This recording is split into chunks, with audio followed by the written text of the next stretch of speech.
لا حول ولا قوة إلا بالله العلي العظيم.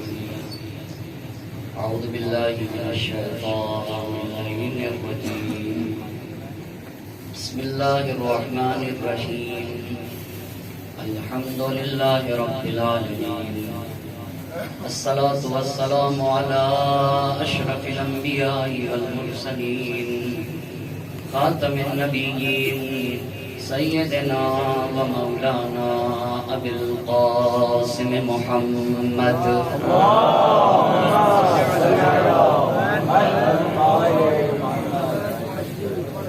وعلى أهل بيته الطيبين الطاهرين المعصومين ولعنة الله على أعدائهم أجمعين. أما بعد فقد قال الله سبحانه تبارك وتعالى في كتابه الحكيم وقوله الحق. بسم الله الرحمن الرحيم.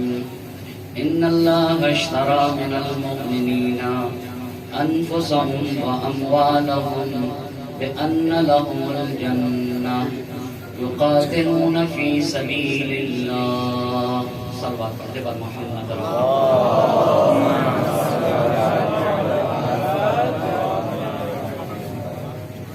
عشر مجالس کی چوتھی گفتگو ہے اور عنوان کی سخن ہے کربلا گام بگام. جس عنوان پر گفتگو کرنے کے لیے قرآن کریم کی جس آیے کریمہ کو پڑھنے کا شرف حاصل کیا ہے اس میں اللہ کا ارشاد ہو رہا ہے ان اللہ اشتری من المؤمنین انفسهم واموالهم بان لهم الجنہ. اللہ نے صاحبان ایمان سے ان کے نفوس اور مال کو خرید رکھا ہے اور اس کے مقابل میں انہیں جنت دی ہے. یہ صاحبان ایمان یقاتلون فی سبیل اللہ، ان کی خاصیت یہ ہے کہ راہ خدا میں جہاد کرتے ہیں اور راہ خدا میں قتال کرتے ہیں. فیقتلون ویقتلون، تو جب راہ خدا میں قتال کرتے ہیں تو نتیجہ یا تو وہ قتل کرتے ہیں یا قتل کیے جاتے ہیں. وعدن علیہ حقا فی التوراۃ والانجیل والقرآن، یہ اللہ نے وعدہ دے رکھا ہے کہ جو بھی ہماری راہ میں اپنی جان اور مال قربان کرے گا ہم اسے جنت دیں گے. یہ توریت میں بھی وعدہ کیا ہے، انجیل میں بھی اس کا وعدہ ہے اور قرآن کریم میں بھی یہ وعدہ موجود ہے. ومن اوفی بعہدہ من اللہ، اور اللہ سے زیادہ وعدے کی وفا کرنے والا دوسرا ہو ہی کون سکتا ہے. فاستبشروا ببیعکم الذی بایعتم بہ، تو جن لوگوں نے خدا سے ایسا معاملہ کر رکھا ہے ایسے لوگوں کو یہ تجارت مبارک ہو. وہ کون لوگ ہیں؟ التائبون العابدون الحامدون السائحون الراکعون الساجدون الآمرون بالمعروف والناہون عن المنکر. جو سماج اور معاشرے میں پہلے تو جو آب توبہ سے اپنے وجود کو پاک و پاکیزہ کرتے ہیں، التائبون العابدون الحامدون السائحون الراکعون الساجدون، اتنی مرحلوں کو طے کرنے کے بعد اب آتے ہیں اصلاح کے لیے الامرون بالمعروف ہے، آتے ہیں سماج اور معاشرے میں اچھائیوں کو پھیلاتے ہیں. والناہون عن المنکر، سماج اور معاشرے سے برائیوں کا خاتمہ کرتے ہیں. والحافظون لحدود اللہ، اور یہ وہ لوگ ہیں جو دین الہی کی حفاظت کرتے ہیں. اب غور طلب بات یہ ہے کہ صاحب ایمان کی یہ خاصیت ہے کہ جان اور مال سب راہ خدا میں خرچ کر دیتا ہے، لٹا دیتا ہے. تو بنیادی سوال یہ ہے کہ جب امام عالی مقام مدینہ چھوڑ رہے تھے مدینہ چھوڑ رہے تھے نا، اس آیت کے مصادیق میں سے ایک بارز مصداق سید الشہداء عیسیٰ کریمہ کے مدینہ چھوڑ رہے تھے، اور امام علی مقام نے یہ کہا تھا کہ من کانا فینا بازلا محجتہ وموتنا علی لقاء اللہ فلیرحل معنا، جو جان دینا چاہتا ہے وہ ہمارے ساتھ چلے گا۔ تو وہ کون سی ایمان ہستیاں تھیں، کس گھرانے کے لوگ تھے اور کسے لے کر گئے تھے؟ یہ کوئی معمولی بات نہیں ہے کہ دین کی راہ میں اپنے گھر کو قربان کرنا یہ کوئی آسان کام نہیں ہے، یہ کوئی آسان کام نہیں ہے۔ آپ ذرا مباہلے کو بھی دیکھیے، مباہلے میں بھی جب دین کی بات آئی تو اللہ کے نبی کس کو لے کر گئے تھے؟ اپنے گھر والوں کو لے کر گئے تھے، اپنے گھر کو لے کر گئے تھے، اپنی جان کو لے کر گئے تھے، اپنے خون کو لے کر گئے تھے۔ اسی طرح سے سید الشہداء تاریخ نے لکھا ہے بھائی بنی ہاشم میں کئی گھر ہو گئے، بنی ہاشم میں، جس میں سے ایک اولاد ابو طالب ہے۔ اولاد ابو طالب کی جتنی برجستہ شخصیتیں تھیں، صرف ایک ام ہانی بنت ابو طالب ہیں جو جناب علی مرتضیٰ کی بہن ہے، مولا کائنات کی بہن، جناب ابو طالب کی بیٹی ام ہانی بڑھاپے کی وجہ سے مدینے میں رہی، محمد حنفیہ رہے، اور امام سجاد علیہ السلام زندہ رہے۔ یہ تین شخصیتیں، ہاں ہمارے پانچویں امام تھے مگر وہ تو کم سن تھے نا۔ ان تین کے علاوہ جتنے اولاد ابو طالب تھے سب دین کے کام آئے، سب، یعنی بنی ہاشم میں اولاد ابو طالب، آپ بتا دینا یا یہ کہ چھوٹی چیز ہے، بہت بڑا مسئلہ ہے کہ دین کی راہ میں پورے گھر کو قربان کر دیا جائے۔ امام حسین علیہ السلام اولاد ابو طالب کو لے کر نکلے تھے، قافلہ آگے بڑھ رہا ہے، مکہ مکرمہ میں پہنچ گئے، اور مکہ مکرمہ میں پہنچنے کے بعد پہلا مرحلہ یہ تھا کہ بصرے کو خط لکھا گیا، وہاں کے اوپر یزید بن مسعود کی تلاش و کوشش کو ذکر کیا گیا، یزید بن نبیت کے آنے کو ذکر کیا گیا اپنے بچے کو، اور پھر ملاقاتیں جو ہیں مکہ مکرمہ میں سید الشہداء سے، اس میں سے ایک ملاقات کا کل تذکرہ ہوا، وہ عبداللہ ابن عمر کی ملاقات۔ لیکن اب آج جن باتوں کو آپ کے خدمت میں عرض کرنا چاہوں گا وہ چند اہم باتیں، جس میں سے ایک ملاقات ہے عبداللہ ابن زبیر کی۔ تاریخ میں جو لوگ سید الشہداء سے ملے ہیں نا، ان میں سے ہر ایک نے سید الشہداء کو روکا ہے، مگر صرف ایک شخص چاہتا تھا کہ یہ جلدی سے مکہ مکرمہ خالی کریں، اور یہی عبداللہ ابن زبیر ہے۔ تو پھر عبداللہ ابن زبیر ہے کون؟ ایک مختصر سا تعارف، اور پھر میں اپنی گفتگو کو آگے بڑھاتا ہوں۔ زبیر نبی گرامی حضرت محمد مصطفیٰ صلی اللہ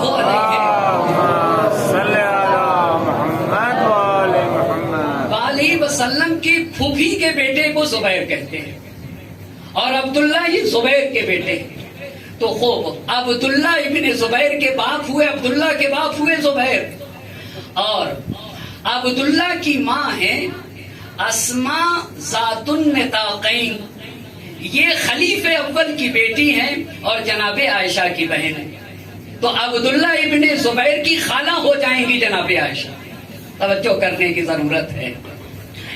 یہ شخص عبداللہ ابن زبیر تاریخ کربلا میں یہ وہ فرد ہے کہ جو چاہتا تھا کہ جتنا جلدی ہو سکے حسین مکے سے باہر چلے جائیں۔ یہ ڈرا ہوا تھا، سہما ہوا تھا، چھوٹ آ کر کہہ رہا تھا کہ رکیے، مگر اس کے دل کی دھڑکنیں کہہ رہی تھی کہ جتنا جلدی ہو سکے حسین مکے کو خالی کر دیں۔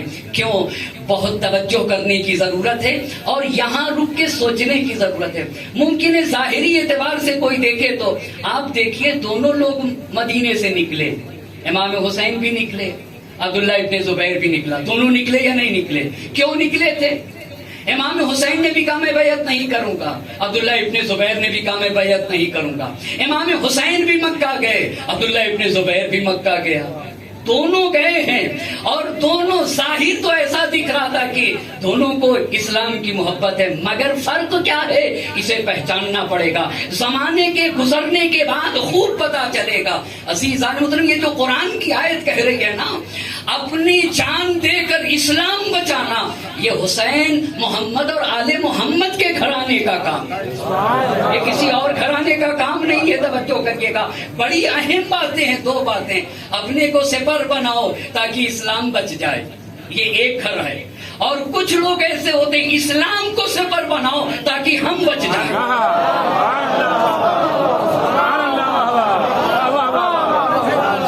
کعبے کو سپر بناؤ تاکہ ہم بچ جائیں، کعبے کو سپر بناؤ تاکہ ہمیں حکومت مل جائے، کعبے کو سپر بناؤ تاکہ ہماری شخصیت بچ جائے، مگر خدا کی قسم جانے قربان ہو زہرا کے لال پہ، اپنی جان کو سپر بنا دو تاکہ کعبہ بچ جائے۔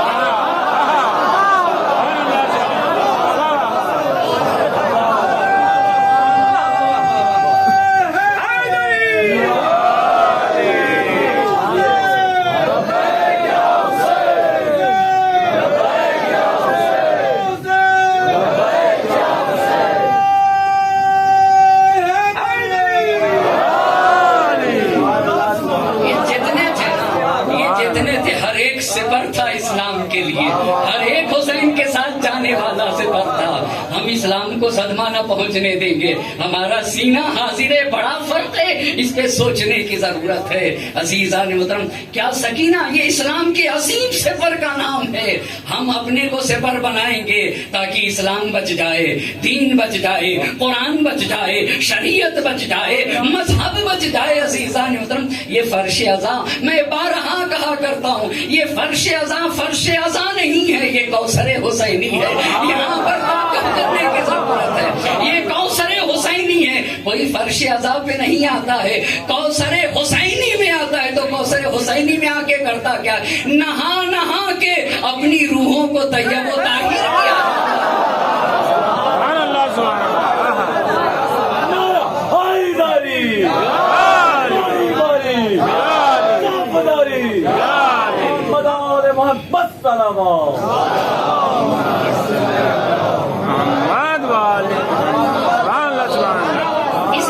اسے بیان کرنے کی ضرورت ہے کہ کسی کو یہ شبہ نہ ہونے پائے کہ دونوں اسلام کی محبت میں نکلے تھے، دونوں اسلام کی ہرگز نہیں۔ عزیزان محترم، یہ فرق واضح ہونا چاہیے۔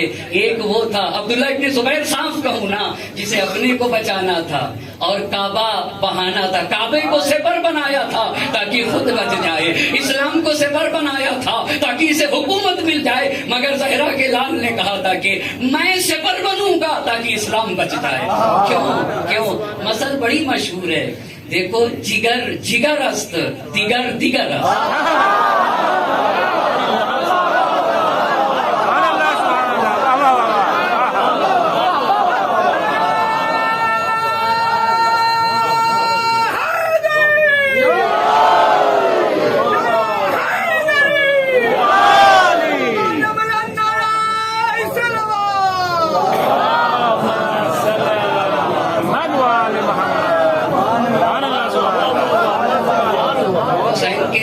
سیچا تھا، حسین کے نانا یہ دین لائے تھے، حسین کے بابا نے بچایا تھا، مٹ رہا ہے تو جگر ہی کو افسوس ہوگا، اسی لیے تو کہا تھا جب تک خون کا آخری قطرہ جسم میں باقی رہے گا حسین دین کے تحفظ کریں گے۔ ایسے ہی تھوڑی کہا ہے معین الدین چشتی اللہ مقامہ نے، شاست حسین، شاست حسین، دینست حسین، دیوانست حسین، سرداد نداد دردست دست دردست یزید، حقا کی بنا لا الہ است حسین۔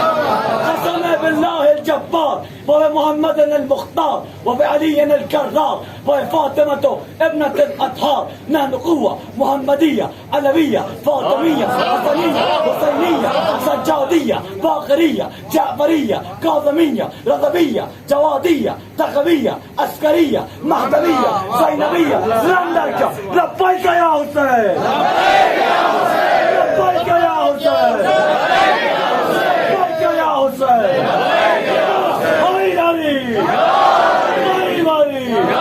محمد آل محمد صلوات.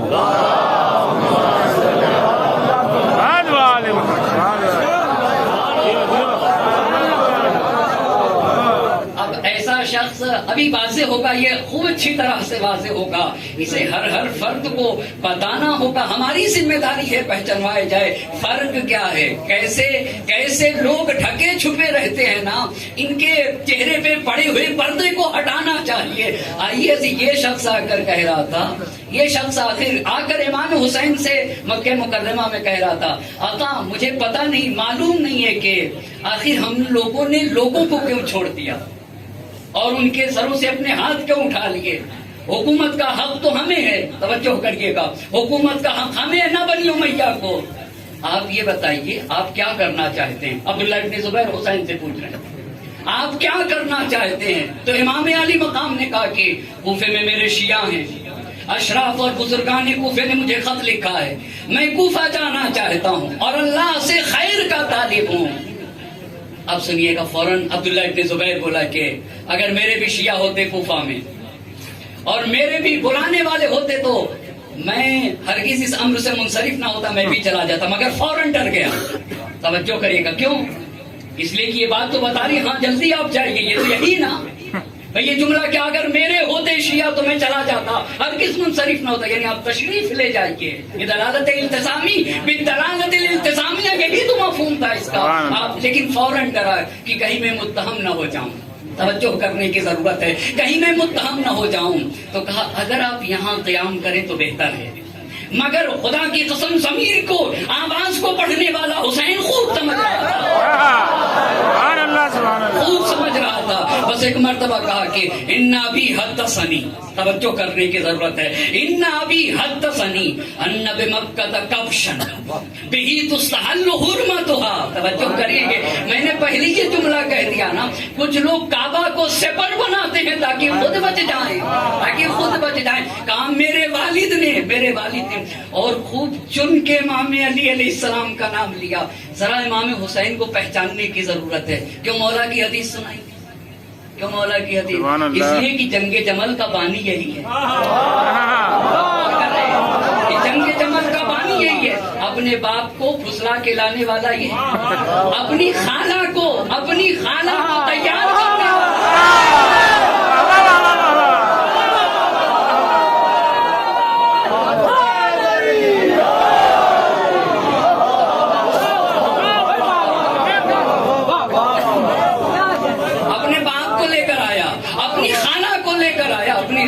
لے کر آیا. کس لیے جنگ جمل تھی؟ علی صرف ہستی سے مٹ جائیں، اس لیے تھی جنگ جمل. آپ ذرا سمجھیں عزیزان محترم، کوئی ایسے تھوڑی تھے، یہ اس کا اراکین میں سے ایک بنیادی رکن ہے. یہ عبداللہ ابن زبیر، علی کو صرف ہستی سے ہٹا دیا جائے مگر جانے قربان ہو جائیں. حسین آپ جنگ جمل کا تذکرہ کرتے نا، مکے میں ملا ہے. خدا کی قسم جانے قربان ہو کرامت حسینی پہ، جانے قربان ہو کرامت حسینی پہ. اسی کو تو کریم کہا جاتا ہے، اسی کو تو جوان مرد کہا جاتا ہے. اور جوان مرد کسے کہتے ہیں؟ جو دشمن سے بھی محبت کرے اسی کو جوان مرد کہا جاتا ہے. دوست بن کے آیا تھا جب پانی پلایا تھا. یہ کریم النفسی کی دلیل ہے، یہ جوان مردی کی دلیل ہے، یہی لے کر آیا تھا. تو کہا ان ابی، ہر جملے میں ایک مفہوم چھپا ہوا ہے. ان ابی حدثنی ان بمکہ کبشا، مکے میں ایک گوسفند ہے، وہ یہی ہے، اسی کو بتا رہے ہیں. ہمارے پاس بزرگوں نے ترجمہ کیا، مکے میں ایک میٹھا ہے، ایک کبش ہے، بہی تستحل حرمتها. توجہ کریے گا، اس کبش کے ذریعے سے خانے کعبہ کی حرمت پامال ہوگی. یعنی کیا مطلب؟ دین پامال ہوگا مگر وہ بچے گا، وہ اپنے کو بچائے گا خانے کعبہ کے ذریعے سے. فما احب ان ذالک ان اکون ذالک الکبش، میں حسین نہیں چاہتا کہ مکے کا وہ کبش میں بن جاؤں. اب تاریخ نے لکھا ہے کہ عبداللہ ابن زبیر امام حسین سے کہتا ہے کہ آپ یہیں رکیے. پھر تاریخ نے لکھا ہے کہ دونوں میں آہستہ آہستہ باتیں ہوتی رہی، اور پھر امام حسین علیہ السلام نے وہاں کے اوپر موجود لوگوں سے خطاب کر کے کہا تمہیں پتا یہ کیا کہہ رہا ہے؟ تم لوگوں کو پتا ہے یہ مجھ سے کیا کہہ رہا ہے؟ جانے قربان ہو زہرا کے لال کے اوپر توجہ کرنے کی ضرورت ہے. تمہیں پتا ہے یہ انسان کیا کہہ رہا ہے؟ ان لوگوں نے کہا نہیں فرزند رسول اللہ. کہا یہ کہہ رہا ہے کہ آپ مسجد میں رک جائیے، مسجد الحرام خانے کعبہ میں رک جائیے، میں آپ کے اطراف لوگوں کو جمع کر لوں گا، آپ رک جائیے. اتنی بات پبلک سے کہنے کے بعد امام علی مقام نے عبداللہ ابن زبیر کی طرف رک کر کے فرمایا سن لئن اقتل خارجا عنہا بشبر احب الی من ان اقتل فیہا. کہا اگر توجہ کریے گا حرم امن الہی میں حسین مارا جائے اور اس سے ایک بالشت باہر مارا جائے تو حسین پسند کرے گا کہ حسین ایک بالشت باہر مار دیا جائے. میں نہیں چاہتا کہ حرم الہی میں حسین قتل کیا جائے. پھر امام علی مقام نے کہا اگر 2 بالشت باہر مارا جاؤں اور 1 بالشت باہر مارا جاؤں تو میں پسند کروں گا کہ حرم امن الہی سے 2 بالشت باہر مارا جاؤں. کیوں حسین؟ کہا ہم محافظ خانے کعبہ ہیں، ہم محافظ کعبہ ہیں، ہم محافظ شریعت محمد مصطفیٰ ہیں، ہم کعبے کی حرمت کو پامال ہونے سے بچانے والے ہیں، ہم ہرگز حرمت خانہ الہی کو پامال ہونے نہ دیں گے. اور اس کے بعد زہرا کے لال نے کہا توجہ کرنے کی ضرورت ہے وَأَيْمُ اللَّهِ لَوْ كُنْتُ، اپنے مستقبل کی طرف اشارہ ہے، لَوْ كُنْتُ فِي حُجْرِ حَامَّةٍ مِّنْ هَٰذِهِ الْحَوَامِ يَسْتَخْرِجُونِ. خدا کی قسم اگر میں حشرات کے سوراخوں میں چلا جاؤں، اگر میں حشرات یہ کیڑے مکوڑوں کے سوراخوں میں چلا جاؤں، یستخرجونی، یہ مجھے وہاں سے نکال لیں گے، یہ بنی امیہ مجھے وہاں سے نکال لیں گے، میرا خون بہائیں گے. اپنے مستقبل کی بات ہے. حتی یقضوا بی حاجتہم، یہاں تک کہ میرے ذریعے سے اپنے مقصد تک پہنچیں گے. واللہ لیعتدن علی کما اعتدت الیہود فی السبت. خدا کی قسم یہ مجھ کو میرے اوپر ظلم و تجاوز و ستم کریں گے، زیادتی کریں گے جیسے یہود نے شنبے کے دن حق کے سلسلے میں زیادتی کی. یہ میرے اوپر زیادتی کریں گے. کہتے کہتے کہنا کیا چاہ رہے تھے؟ اب ذرا توجہ کی ضرورت ہے. اس کے بعد ابن قلوہ نے لکھا ہے کہ عبداللہ ابن زبیر جدا ہوا تو امام علی مقام کہنے لگے ان ھذا یقول لی کن حماما من حمام الحرم. یہ مجھ سے کہہ کے گیا ہے، توجہ کریے گا، آپ حرم کے کبوتر بن جائیے. کیا کیوں؟ آپ حرم میں رک جائیے، بچ جائیے گا، ولو یہ کہ خانے کعبہ کی حرمت پامال ہو جائے.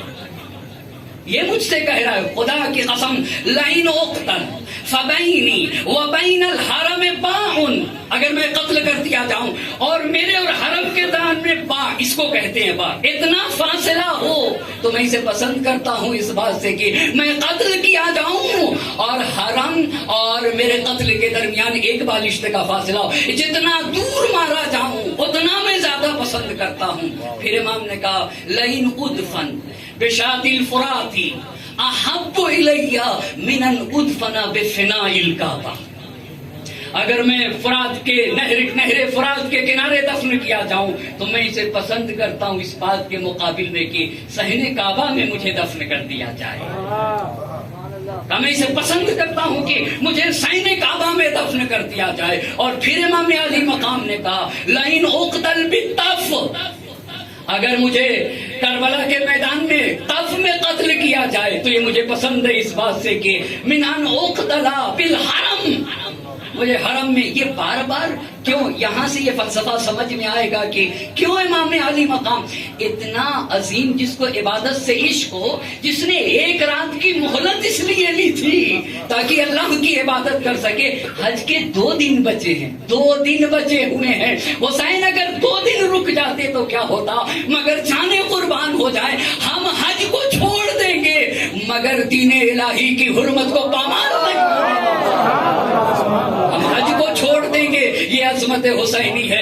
حرم میں میں قتل کیا جاؤں یہ مجھے پسند نہیں ہے. اور اس کے بعد اس بات کو تبری نے بھی لکھا ہے, دیگر حضرات نے بھی لکھا ہے کہ امام حسین علیہ السلام نے کہا یہ عبداللہ ابن زبیر ہے نا, عبداللہ ابن زبیر, ان ھذا لیس شیء من الدنیا احب الی من ان اخرج من الحجاز. کہا یہ سب سے زیادہ یہ چاہ رہا ہے وہ عبداللہ ابن زبیر کہ میں جلدی سے حجاز کو چھوڑ دوں. کیوں آقا؟ امام نے کہا وقد علم ان الناس لا يعدلونه, وہ خوب جانتا ہے کہ حسین کے ہوتے ہوئے اسے کوئی نہ پوچھے گا. وہ خوب جانتا ہے کہ حسین کے ہوتے ہوئے اصلاً اسے نہیں پوچھا جائے گا. وَوَدَّ أَنِّي خَرَجْتُ حَتَّى يَخْلُوَ لَهُ, وہ چاہتا یہ کہ میں مکہ چھوڑ کے چلا جاؤں. ایک صلوات پڑھیں گے بر محمد اور آل محمد.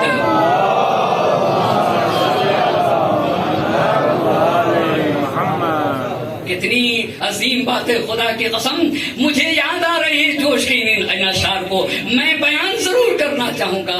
اے حاملان آتش سوزاں بڑھے چلو, ابھی بہت ایسے یزید موجود ہیں, توجہ کرنے کی ضرورت ہے سماج اور معاشرے میں. اے حاملان آتش سوزاں بڑھے چلو, اے پیروان شاہ شہیداں بڑھے چلو, اے پیروان شاہ شہیداں بڑھے چلو, اے فاتحان سر سر و طوفاں بڑھے چلو, اے پیروان سر سر و طوفاں بڑھے چلو, اے صاحبان ہمت یزداں بڑھے چلو. اس کے بعد شمشیر شمر عصر کے سینے میں پھونک دو, ہاں جھونک دو یزید کو دوزخ میں جو. صلوات پڑھیے گا بر محمد اور آل محمد.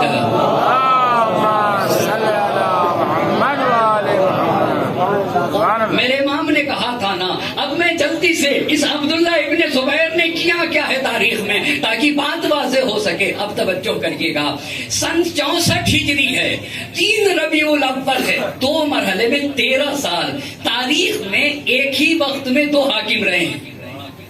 یعنی اگر یزید شام میں حاکم ہے تو عبداللہ ابن زبیر مکہ میں حاکم رہا. یہ ایک وقت میں اس پہ توجہ کرنے کی ضرورت ہے. تو عبداللہ ابن زبیر کہاں کا حاکم رہا؟ کیا یہ اپنے دقت کریے یہیں سے سمجھ میں آ جائے گی بات. یہ کیوں حرم میں گیا تھا, یہ کیوں کعبے میں جا کر چھپا؟ اس کو کسی چیز سے محبت نہیں تھی, نہ دین سے محبت تھی, نہ شریعت سے محبت تھی, نہ اس کو خانے کعبہ کی حرمت کا خیال تھا. ہاں اسے تو صرف اور صرف اپنی شخصیت سے محبت تھی, اسے صرف اور صرف حکومت سے محبت تھی. سن 64 ہجری 3 ربیع الاول. اب توجہ کریں گے واقع حرہ کے بعد. واقع حرہ کا جو لیڈر ہے نا وہ مسلم ابن عقبہ ہے. مسلم ابن عقبہ, ان لوگوں نے مکہ مدینہ میں مدینہ منورہ میں قتل و غارت کرنے کے بعد, وہ آپ مجھے بہتر جانتے ہیں کیسے قتل و غارت کی گئی مدینہ منورہ میں, اور کیا کیا گیا. مسجد النبی میں گھوڑے باندھ دیے گئے, اور واقع حرہ کے بعد بیعت لی گئی. بیعت کیسی لی گئی تھی؟ سب سے بیعت لی گئی اس بات کے اوپر کی سارے لوگ یزید کے غلام ہوں گے اور یزید کو مکمل اختیار ہوگا, مگر جانے قربان ہو جائے. خدا کی قسم اسی مدینے میں سید سجاد بھی تھے, اسی مدینے میں سید سجاد بھی تھے.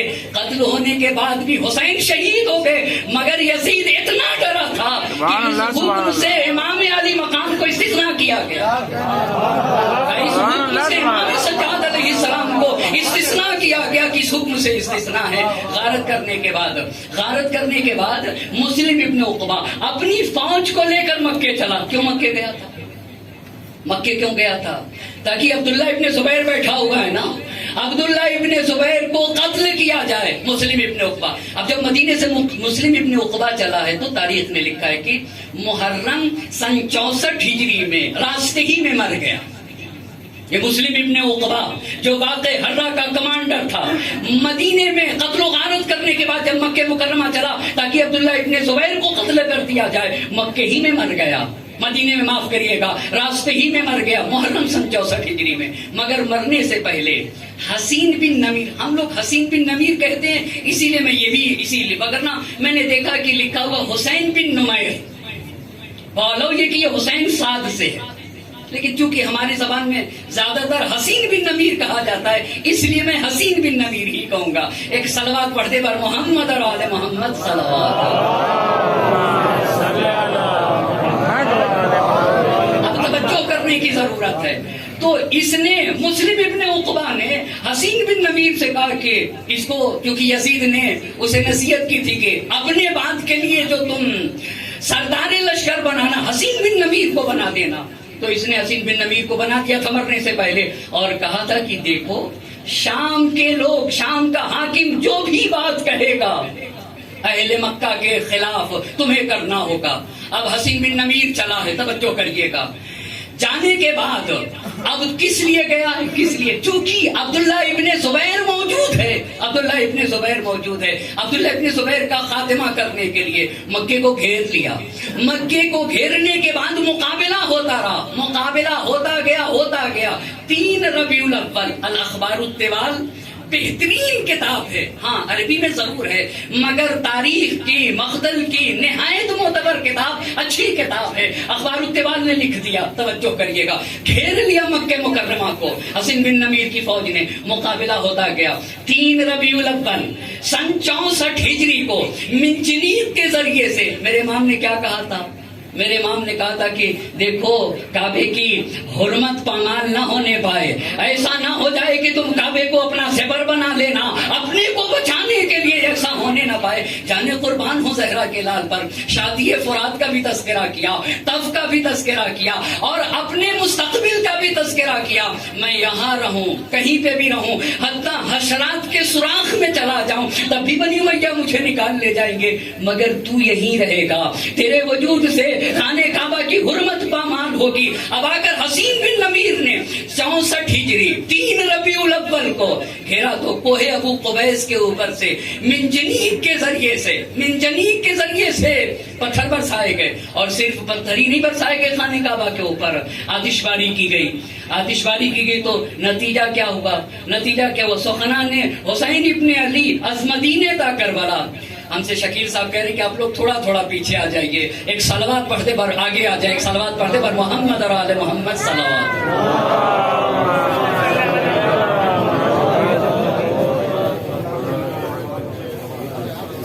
اللهم صل على محمد وعلى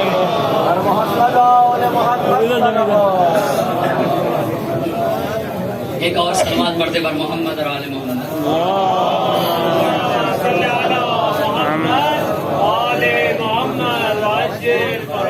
وقت اچھا ہے، میں ایک اعلان کر دوں. مجھ سے کہا گیا کہ کل کی مجلس، یہاں کی مجلس 8:45 پہ شروع ہوگی انشاءاللہ. یہاں کی مجلس کے بعد مولانا سمر صاحب قبلہ کے یہاں کی مجلس ہوگی 8:45 پہ. ایک صلوات کا سہارا دے پر محمد اور آل محمد صلوات.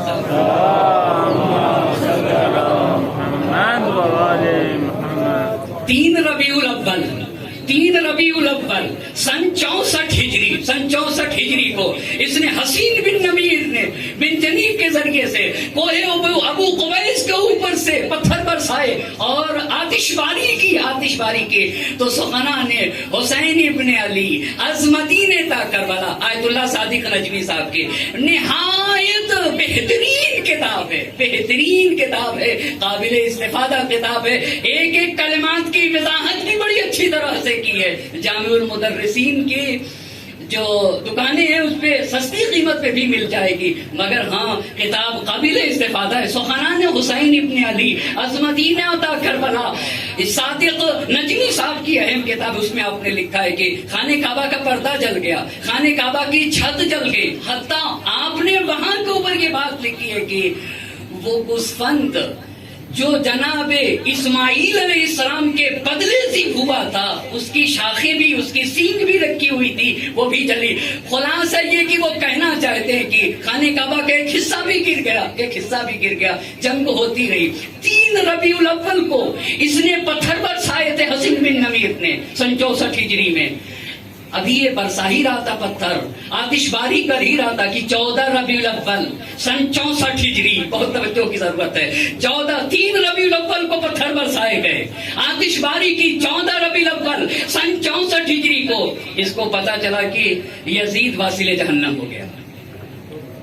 یزید واصل جہنم ہوا. جب یزید کو پتا چل گیا کہ یزید مر گیا، توجہ کریے گا عزیزان محترم، تو اس نے عبداللہ ابن زبیر کو کیا لکھتا ہے یہ حسین بن نمیر کی، جس نے ہم کو تم سے لڑنے کے لیے بھیجا تھا وہ تو ہلاک ہو گیا، اب ہماری تمہاری کوئی لڑائی نہیں ہے، مکے کا راستہ کھولو ہمیں آنے دو، دروازہ مکہ کھول دو ہمیں آنے دو، ہم خانے کعبہ کا طواف کرنا چاہتے ہیں. آپ ذرا دیکھیں تو خانے کعبہ کو گرا بھی رہے ہیں اور خانے کعبہ کا طواف بھی کرنا چاہتے ہیں. انہیں خوب پہچاننے کی ضرورت ہے. گرا بھی رہے، ہم خانے کعبہ کا طواف بھی کرنا چاہتے ہیں، اور اس نے بھی دروازہ کھول دیا.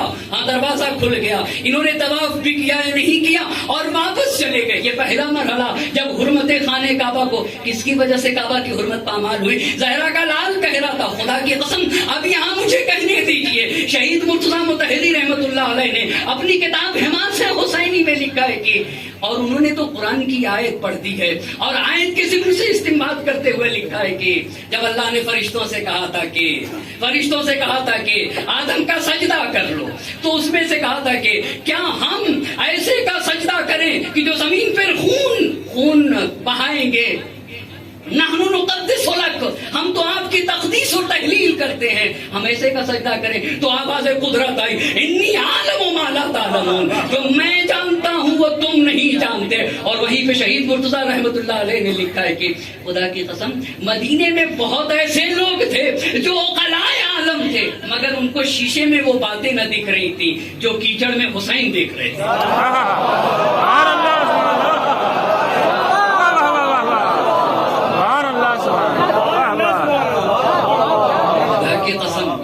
حسین بھی مدینے میں اور مکے میں، مگر مدینے میں زہرا کا لال شام میں ہونے والی کثافتوں کو خوب واضح طرح سے پڑھ رہا تھا. لوگ کہہ رہے تھے آپ نہ جائیے، مگر حسین انکار کر کے یہ بتانا چاہ رہے تھے انی عالم ما لا تعلمون.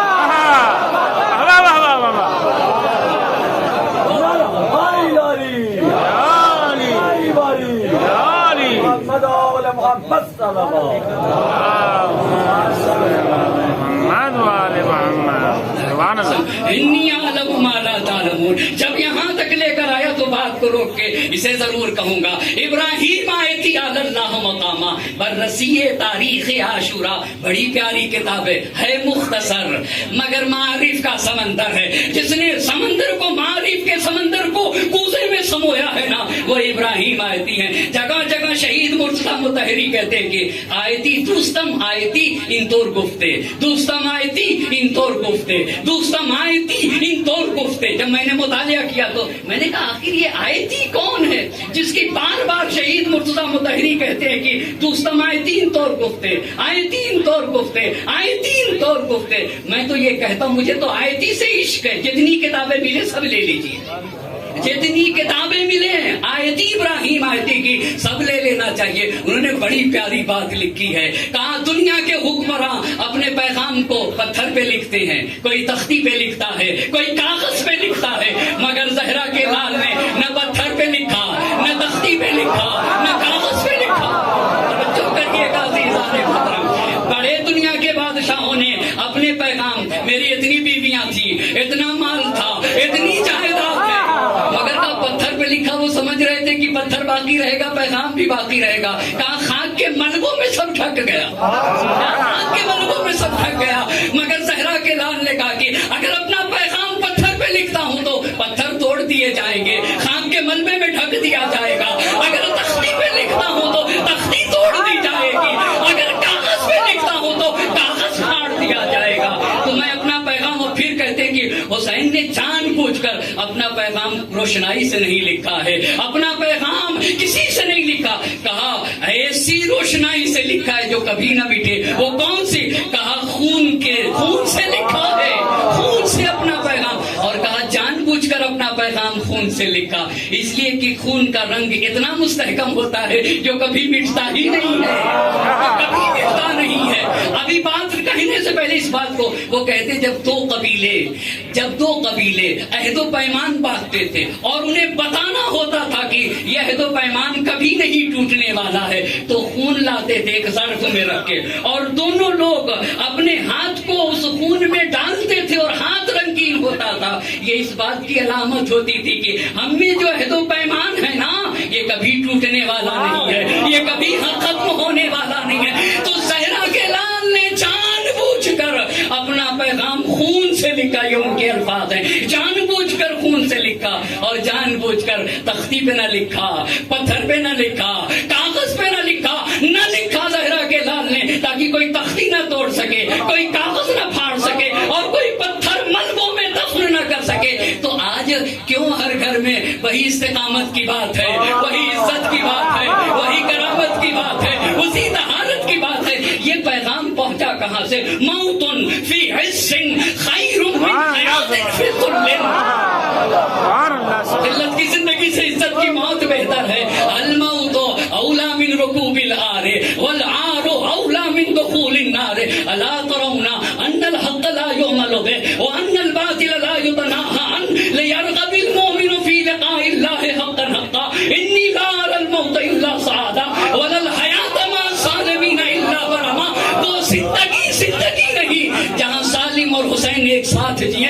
یہ پیغام گھر گھر میں پہنچا کیسے؟ کہا خدا کی قسم، اب ابراہیم آیتی صاحب کے جملے کو سنیے گا، کہا خدا کی قسم کریم حسین نے، زہرا کے لال حسین نے آمدن اپنے پیغام کو خون سے لکھا مگر ہوا کے دوش پہ لکھا۔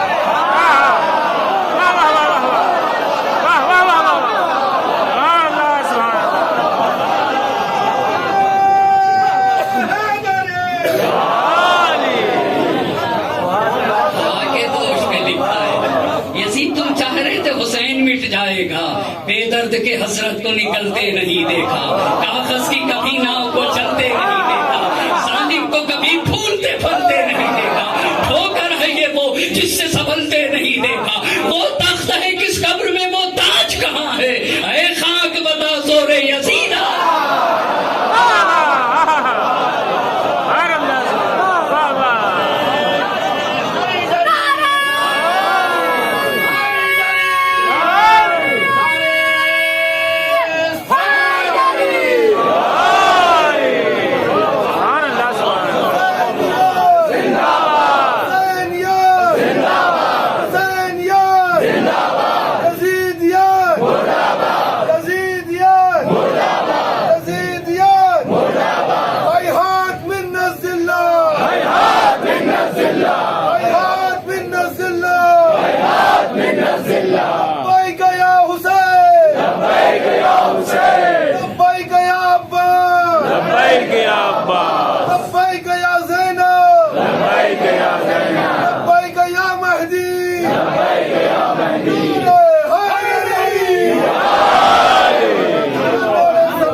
نے اپنے پیغام کو لکھا ہے اس طریقے سے، امین امانت دار ہوا کے دوش میں لکھ دیا، اور ہوا نے بھی ہر صاحب ایمان کے دل تک حسین کا پیغام امانت داری سے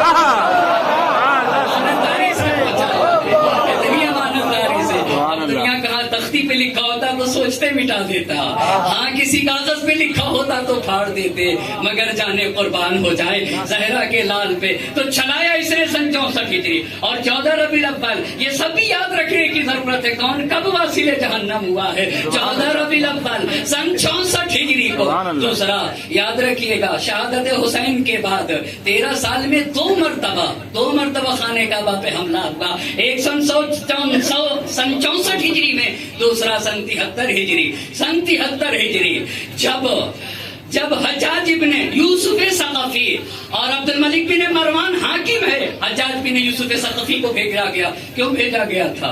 تاکہ عبداللہ ابن زبیر کو جانے قربان ہو جائے۔ یہاں سے سمجھ دیکھیں، زمانہ گزرنے کے بعد حقیقتیں سمجھ میں آتی ہیں، زمانہ گزرنے کے بعد اس وقت شاید نہ سمجھ پاتا، کوئی ہوتا تو یہ کہتا دونوں اسلام کو بچانے کے لیے نکلے تھے۔ کہاں دونوں نکلے تھے؟ ایک کعبہ کو گرانے کے لیے، اپنے کو بچانے کے لیے نکلا تھا، مگر ایک اپنے جان دینے کے لیے دین کو بچانے کے لیے سبحان اللہ سبحان اپنی جان دینے کے لیے نکلا تھا. تبھی تو کہہ رہا تھا اگر میں حشرات کے سوراخ میں چلا جاؤں تو یستخرجونی، یہ لوگ مجھے نکال لیں گے. 73 میں حجاج ابن یوسف ثقفی نے 5 طرف سے مکے میں 5 طرف سے منجنیق کے ذریعے سے حملہ کیا خانہ کعبہ کے اوپر.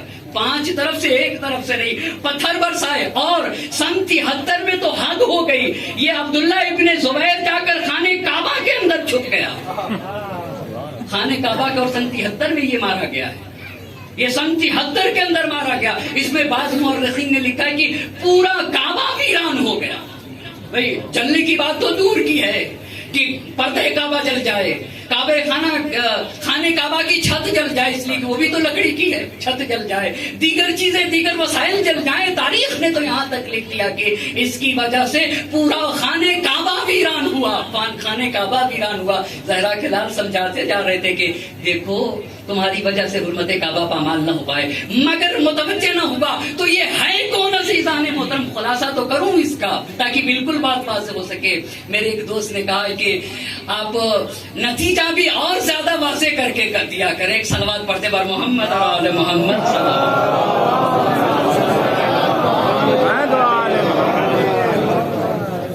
میں بہت شکر گزار ہوں، اور یقیناً علماء ہیں، طلاب ہیں، افاضل ہیں، مفکرین ہیں، مصنفین ہیں، پڑھے لکھے. اس کا مطلب تھوڑی کہ اگر میں ممبر پہ بیٹھ کے مجلس پڑھ رہا ہوں تو میں پڑھا لکھا ہوں. ہرگز ایسا نہیں ہے. صاحبان فضل، علماء، افاضل، مصنفین، مفکرین، پڑھے لکھے لوگوں کا مجمع ہے. صاحبان، ہر فرد کو حق ہے سوال کرنے کا حق ہے.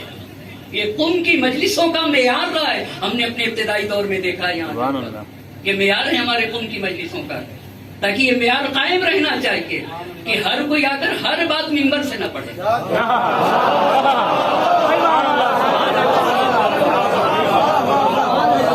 یہاں کے اوپر اس معیار کو قائم ہونا چاہیے. یہ میرا خود کا ذاتی نظریہ ہے، اور یقیناً ہر صاحب علم کا یہ نظریہ ہونا چاہیے کہ بھئی قوم کہیں بھی ویسے پڑھے، کہیں بھی پڑھے تو اسے اتنی تو رعایت ضروری ہے ممبر پر آنے والے کے لیے، اتنی تو رعایت ضروری ہے. اور ہر ایک کو سوال کا حق ہے، ہر ایک کو. ہاں سل تفقہن، یہ ضروری ہے. سیکھنے کے لیے سوال ہونا چاہیے، اکڑ دکھانے کے لیے سوال نہیں. یہ بھی میرے مولا نے بتایا ہے، یہ بھی میرے مولا نے بتایا. سل تفقہن، سیکھنے کے لیے سوال ہوگا، لیکن تعنتاً اکڑ دکھانے کے لیے سوال نہیں ہونا چاہیے. آئیے عزیزان محترم، یہ ہے کون، یہ ہے کون، اور بھی تھوڑا سا واضح کر دوں تاکہ بالکل اپنی بات کو واضح کرتا چلوں، تاکہ بالکل میری بات واضح ہو سکے. امام عالی مقام کی شہادت کے بعد اس نے مکہ میں، یہ تو جاتے ہی مکہ میں اس نے کوشش شروع کر دی تھی اپنے کو حکومت تک پہنچنے کے لیے. امام عالی مقام کی شہادت کے بعد اب دیکھا کہ پورا حجاز خالی ہے، کوئی رقیب ہی نہیں ہے، کوئی رقیب ہی نہیں ہے. لہذا اس نے جو ہے پرچم مخالفت بلند کر دیا، یزید کے مقابل میں کھڑا ہو گیا. اہل حجاز نے بیعت کر لی اس کے ہاتھوں کے اوپر. اور صرف اہل حجاز نے نہیں، مورخین نے لکھا ہے کہ یمن کے لوگوں نے، عراق کے لوگوں نے، اور حجاز کے لوگوں نے، یہ سب کے سب موتی ہو گئے. اور پتہ ہے کتنا قوی بنائی حکومت. سن 64 تک یزید بھی نہ گرا سکا. سن 64 تک کہاں گرا سکا؟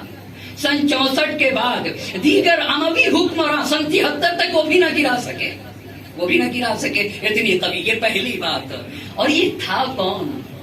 اس کو ذرہ برابر پیغمبر پاک اور نبی گرامی کے دین سے اور دین اسلام سے ذرہ برابر محبت نہ تھی. اس نے اپنی خلافت کے زمانے میں خطبے سے نبی گرامی کے اوپر درود کو نکال دیا. کہا نہیں بھیجنا ہوگا. کیوں بھائی؟ کہا جب نبی گرامی پہ درود بھیجا جاتا ہے تو ان کے رشتہ دار سر اٹھانے لگتے ہیں، افتخار کرنے لگتے ہیں.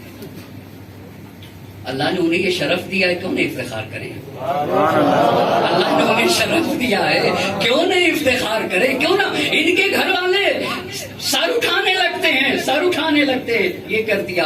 اس کے بعد یہ کہتا ہے 40 سال تک اپنے دل میں بغض اہل بیت رکھے رہا. بغض اہل بیت رکھے رہا. بتایا کہ جنگ جمل کے باریوں میں سے اس کے لیے مورخین نے لکھا ہے کہ بخیل تھا، کنجوس تھا، لڑاکو تھا، فحاش تھا اور بنی ہاشم کا پکا دشمن تھا، اور علی مرتضیٰ علی ابن ابی طالب علیہ السلام پہ لعنت کرنے والا تھا. ایک صلوات پڑھتے بار محمد اور آل محمد صلوات.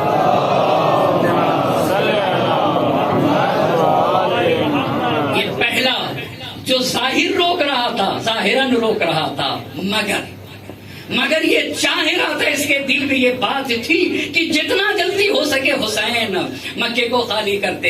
ایک دوسری ہستی، اس دن میں نے عرض کیا تھا کہ عبداللہ ابن عباس کے بارے میں مجھے شخصیت کے بارے میں نہیں پتا، لیکن کل میں نے اپنے استاد رضا مختاری حفظہ اللہ سے یہ سوال کیا تو انہوں نے کہا کہ ان کی شخصیت کے اوپر 21 جلد کتاب لکھی گئی اور ان کا مؤسسہ نیروگا کچھ نمبر 7 مؤسسہ تراث احیاء شیعہ، جہاں کے اوپر تمام شیعی کتابوں کو زندہ کیا جاتا ہے. انہوں نے لکھا ہے کہ نہایت مثبت شخصیت عبداللہ ابن عباس کی، شخصیت مثبت، اور چونکہ مولائے کائنات کے اقوال کو نقل کرتے تھے اس لیے بنی امیہ نے ان کی شخصیت کو پامال کرنا چاہا ہے. اس لیے بنی امیہ نے ان کی شخصیت کو پامال کرنا کہا. 21 جلد کتابوں میں ان کی شخصیت کو ثابت کیا گیا ہے کہ ایک مثبت شخصیت. اب امام علی مقام کا جب پتہ چلا، انہی کو عرض کروں اور میں اپنی بات کو سمیٹ رہا ہوں، ایک صلوات کا سہارا دے.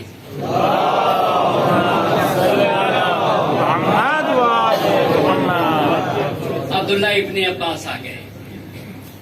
حسین یا ابن عم، یہ خبر پھیلی ہوئی مکے میں کہ آپ عراق جا رہے ہیں. بین لی ما انت صانع، آپ مجھے بتائیے آپ کرنا کیا چاہتے ہیں. تو امام علی مقام نے عبداللہ ابن عباس سے کہا کہ 2-1 روز کے اندر میں عراق کی طرف روانہ ہو جاؤں گا. تو عبداللہ ابن عباس بولے کہ آپ یہ بتائیے کیا عراق کے لوگوں نے اپنے امیر کو قتل کر دیا ہے؟ کیا عراق کے لوگوں نے اپنی زمین کو اپنے اختیار میں لے رکھا ہے؟ کیا عراق کے لوگوں نے اپنے دشمن کو عراق سے باہر کر دیا؟ اگر ایسا کر دیا ہے تو بسم اللہ، اگر ایسا کر دیا ہے تو بسم اللہ بسم اللہ. لیکن اگر ان کے سروں پہ ان کا امیر اب بھی مسلط ہے، توجہ کی ضرورت ہے، اب بھی مسلط ہے، اور اس کے عمال ابھی بھی ٹیکس لے رہے ہیں عراق میں، تو لا آمنوا علیک ان یغروک ویخذلوک ویکذبوک ویخالفوک. تو مجھے ڈر ہے کہ وہ آپ کو دھوکہ دے دیں گے، وہ آپ کی مخالفت کریں گے، وہ آپ کی تکذیب کریں گے، وہ آپ کو تنہا چھوڑ دیں گے. آپ نہ جائیے، بہتر یہ ہے کہ نہ جائیے. یہ ابھی مخنف نے لکھا ہے، بہتر یہ ہے کہ آپ نہ جائیے. امام علی مقام نے کہا استغفر اللہ وانظر ما یکون. میں اس سلسلے میں اللہ سے خیر کا طالب ہوں اور میں منتظر ہوں، دیکھتا ہوں کیا ہوتا ہے. یہ پہلے دن کی بات. دوسرے دن پھر عبداللہ ابن عباس آ گئے. عبداللہ ابن عباس آ کر کہتے یا ابن عم انی اتصبر ولا اصبر.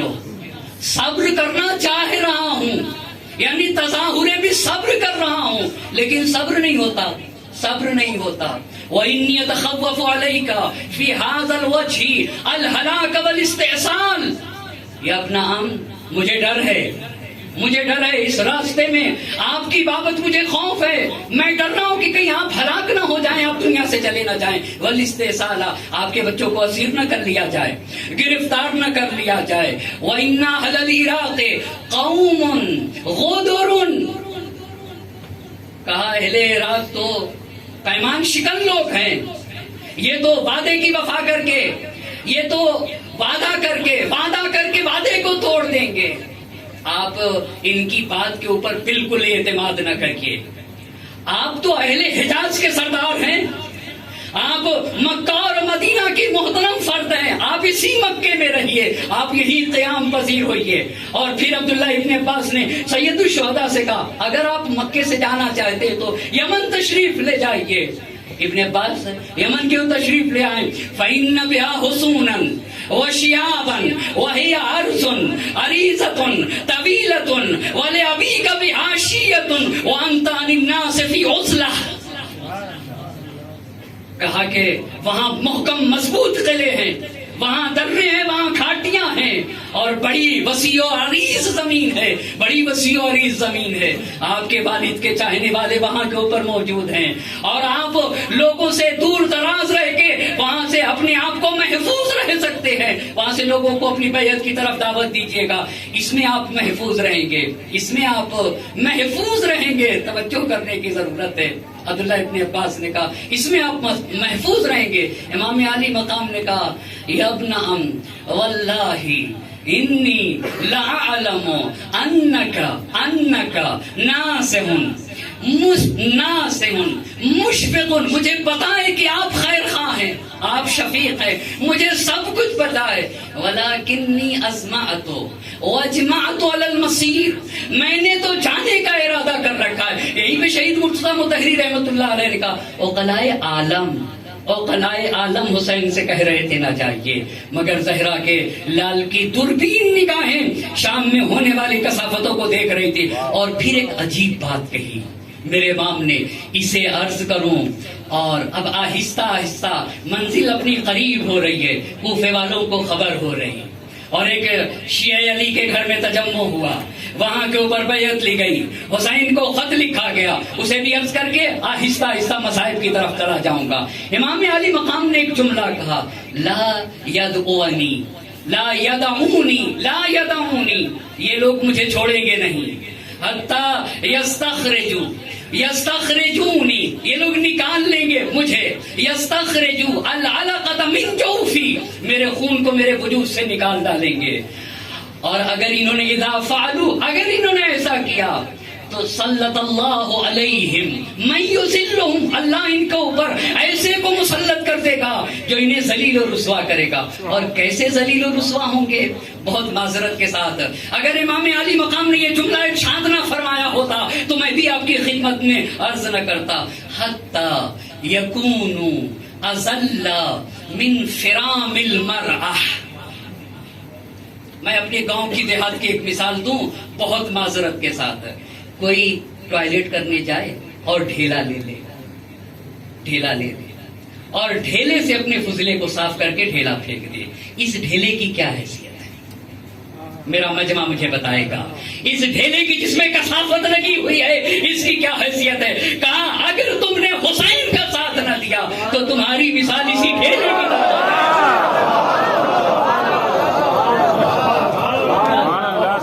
اس جیسی. تو میں نے ترجمہ صحیح نہیں کیا. حتی یکونوا اذل من فرام المرأة، کا اس سے زیادہ پست تر ہو جاؤ گے. یہ فرام المرأة کیا ہوتا ہے؟ ایک صلوات پڑھنے پر محمد اور آل محمد.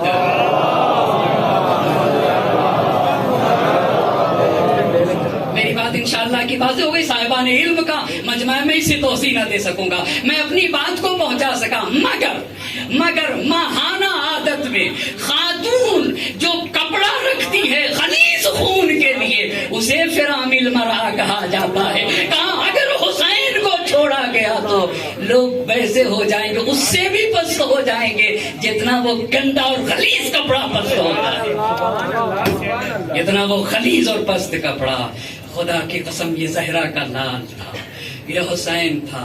ہاشمی خون ایسے اثر ڈالتا ہے. ہاشمی جب خون ہوتا ہے دنیا سوچتی ہے کہ آپ دیکھیں نا، چاہے وہ لبنان کی سرزمین ہو، وہاں پہ بھی ہاشمی خون ہے، وہاں پہ بھی خون کے اثرات کو میں بتانا چاہتا ہوں. وہاں پہ بھی ایران کی سرزمین پہ بھی ہاشمی خون ہے، عراق کی سرزمین پہ بھی ہاشمی خون ہے. خدا کی قسم خون تو اپنا اثر دکھا کے رہے گا. اور کہاں سے لیا ہے؟ اس لیے کہ شام کی سرزمین پہ ایک ہاشمی جوان نے ہاشمی کردار ادا کیا تھا. وہ ہمارے چوتھے امام سجاد ہیں. تو کیوں نہ تحرک آئے گا، خون اثر ڈالے گا. ہاں خون ہاشمی خون مکے میں ہے، مگر کوفے میں اثرات نمایاں ہو جا رہے ہیں. سلیمان ابن سرد خزائی کے گھر پہ مجمع ہو گیا. سلیمان ابن سرد خزائی نے، اب اسے کل عرض کروں گا، انہوں نے خط لکھ دیا. امام علی مقام نے مسلم ابن عقیل کو بھیج دیا. مسلم ابن عقیل جب گئے ہیں مختار ثقفی علی کے گھر میں قیام کیا ہے تو وہاں کے اوپر مسلم ابن عقیل نے امام علی مقام کا خط پڑھ کے سنایا. جب خط پڑھ کے سنایا ہے نا تو امام کے خط کا اثر تھا. اگر امام چلے جائیں تو کیا اثر ہوگا؟ خط کا اثر یہ تھا. عابس ابن ابی شبیب شاکری کھڑے ہو گئے اور کہنے لگے مسلم ابن عقیل سے کہ مجھے تو دوسروں کے بارے میں کچھ نہیں جانتا, میں اپنے خون کا ہر ہر قطرہ دینے کے لیے راہ خدا میں تیار ہوں. کھڑے ہو کے سب سے پہلی تقریر, آپ کو پتا ہے دوسری تقریر کس نے کی؟ حبیب ابن مظاہر.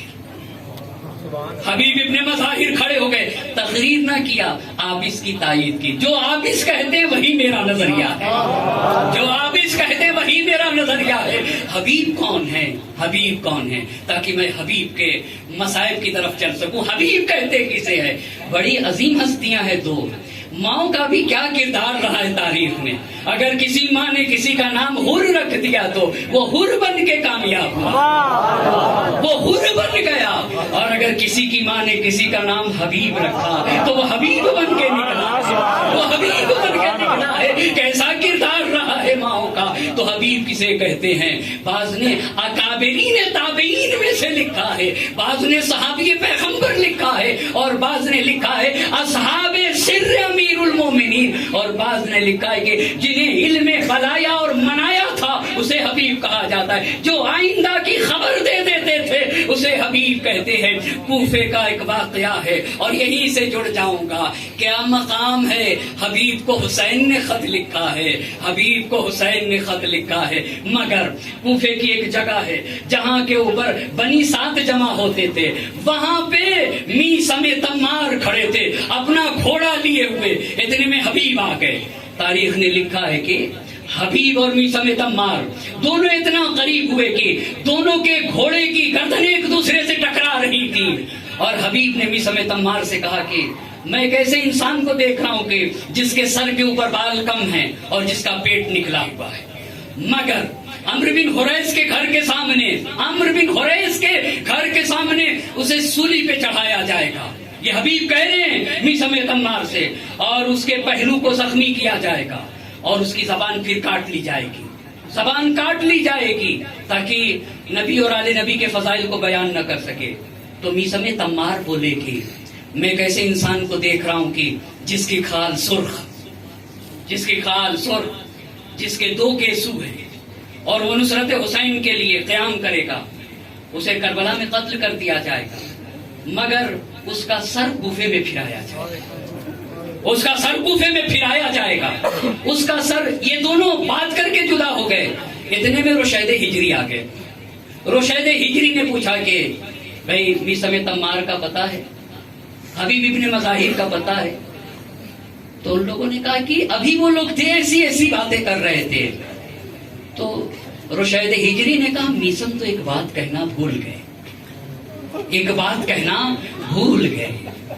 وہ بات یہ تھی کہ کوفے میں جو حبیب کا سر لائے گا, جو حبیب کا سر کوفے میں لائے گا اسے 100 درہم زیادہ انعام دیا جائے گا, اسے 100 درہم زیادہ انعام دیا جائے گا. جتنے لوگ تھے یہ سمجھ رہے تھے کہ یہ جھوٹ بول رہے ہیں, مگر سب نے گواہی دی ہے تاریخ میں کہ کچھ ہی دن گزرے تھے کہ یہ سارا واقعہ ہم نے اپنی آنکھوں سے دیکھا ہے. ایسا حبیب کوفے میں, ایسا حبیب. اور ایک دوست, بچپن کا دوست, نرغے یادہ میں گرنے کے بعد اپنے حبیب کو خط لکھ رہا ہے. میں نے مقتل کے الفاظ دیکھے ہیں, میں نے کبھی یہ نہ سنا تھا, کبھی یہ نہ سنا تھا, اور اس سے پہلے میں نے یہ بھی نہ پڑھا تھا.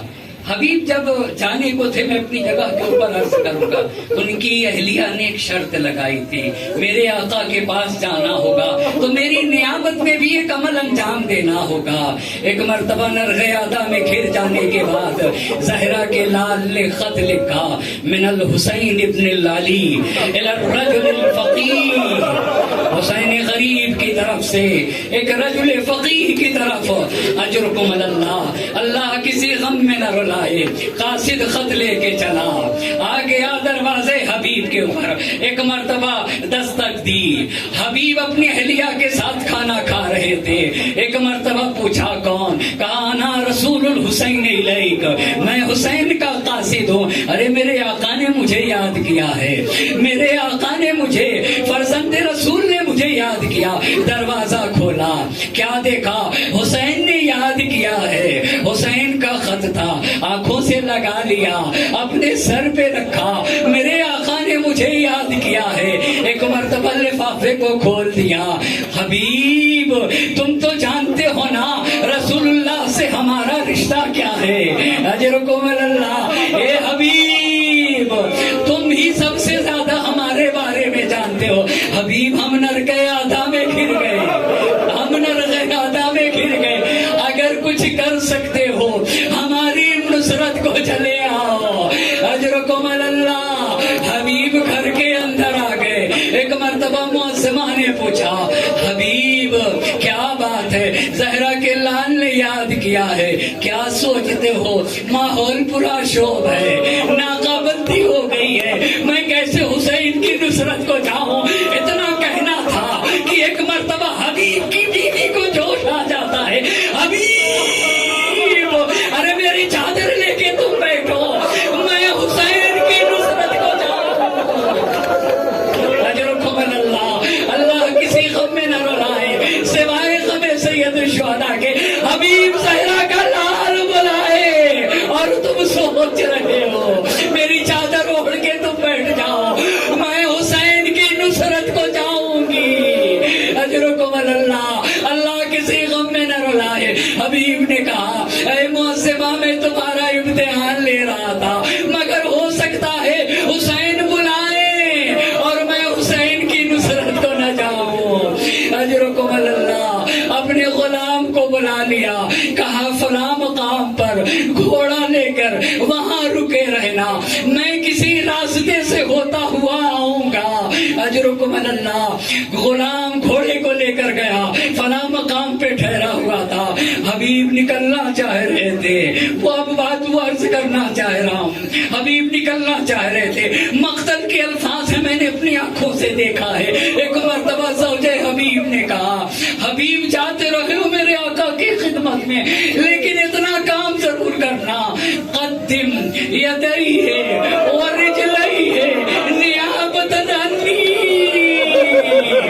میری طرف سے میری نیابت میں میرے آقا کے ہاتھوں کا بوسہ دینا۔ ارے حبیب کی زوجہ کو کیا پتا، ہاتھوں کے بوسہ دینے کی بات شہادت حسین کے بعد گھوڑے کی ٹاپوں سے لاش حسینی کو پامال کیا جاتا۔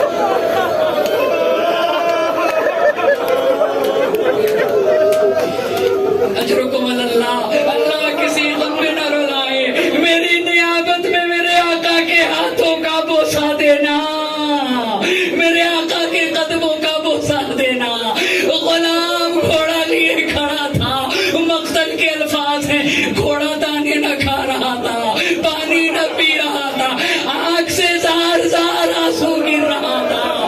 غلام کہہ رہا تھا حبیب کو آنے میں دیر ہو رہی تھی، غلام کہہ رہا تھا اے اسب با وفا، ارے گھبرا نہیں، اگر میرا آقا نہ آیا تو میں سوار ہو کے نصرت حسین کو جاؤں گا۔ حبیب پہنچ گئے، ارے سر کو پیٹ لیا، ہائے رے میرے آقا کی مظلومیت۔ اجرکم اللہ، اللہ کسی غم میں نہ رلائے، ہائے رے میرے آقا کی مظلومیت، جب جانور میرے آقا پہ آنسو بہا رہا ہے۔ حبیب گھوڑے پہ سوار ہوئے، غلام کو کہہ رہے ہیں کہ اے غلام میں نے تجھے آزاد کر دیا، جا میں نے تجھے آزاد کر دیا۔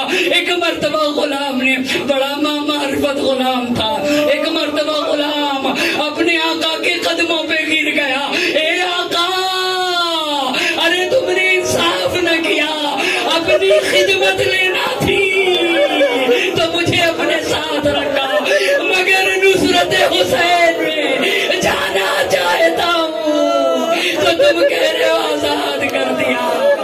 اجرکم اللہ، حبیب روانہ ہو رہے ہیں، مگر ادھر حسین کے خیمے میں خوشی کی لہر دوڑ رہی ہے۔ عجب نہیں زہرا کا لال کہہ رہا اکبر آگے بڑھو، میرا بچپن کا دوست حبیب آ رہا ہے، قاسم آگے بڑھو، اللہ اللہ اجرکم اللہ۔ حبیب خیام حسینی میں پہنچ گئے، خیمے میں خوشی کی لہر دوڑ گئی، زینب کو معلوم ہوا حبیب آئے ہیں۔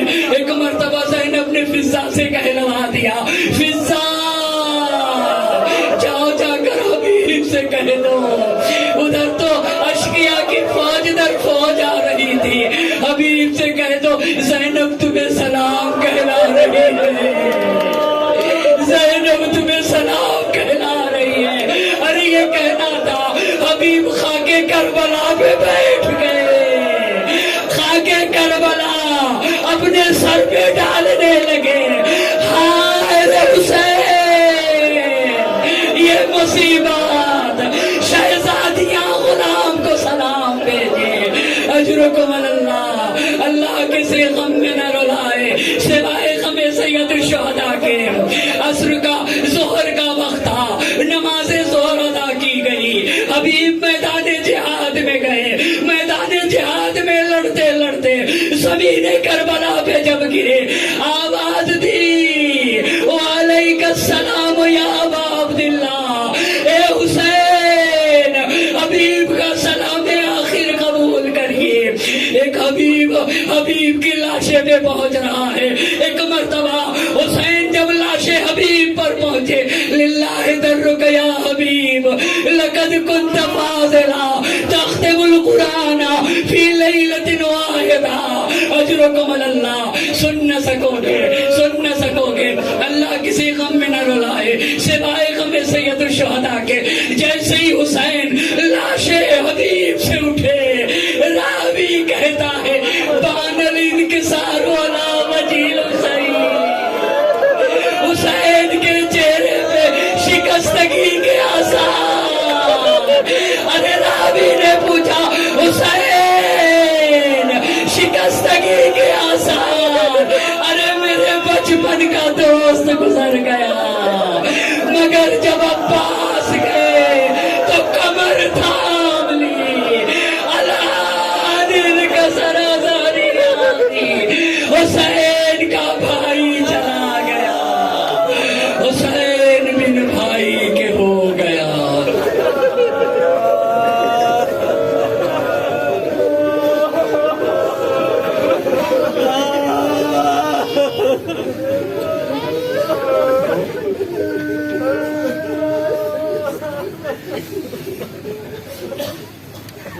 سيعلم الذين ظلموا أي منقلب ينقلبون، إنا لله وإنا إليه راجعون۔ إلهي بحق الزهراء وأبيها وبالها وبنيها والسر المستودع فيها 10 مرتبہ بسمك يا الله يا